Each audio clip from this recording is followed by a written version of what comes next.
শেরপুরের বউ অসুস্থ থাকায় তাকে জ্যান্ত কবর দেওয়ার চেষ্টা স্বামীর। আসলে কি বলবো বলেন, একটা মানুষকে কিভাবে জ্যান্ত কবর দেওয়ার চিন্তা ভাবনা করতে পারে? একটা মানুষ সুস্থ একটা মস্তিষ্ক কখনোই এই ধরনের কাজ করতে পারে না। আমি চাই এর একটা বিচার হোক, লোকটাকে আইনের আওতায় আনা হোক, সুস্থ একটা বিচার হওয়া দরকার। আসলে কি বলবো ভাই, ভাষা খুঁজে পাইতেছি না যে মানুষ মানুষকে জ্যান্ত কবর দিবে। আসলে এটা ভাইবাও কুল পাওয়া যাইতেছে না। এই বিষয়টা খুবই দুঃখজনক একটা ব্যাপার।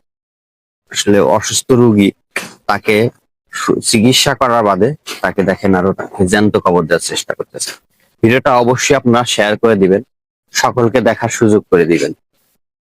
কি বলবো আসলে আমি ভাষা খুঁজে পাইতেছি না, কারণ আর বলার মতো কিছু নাই। মানুষ কতটা ভয়ানক রূপ নিয়েছে ভাই।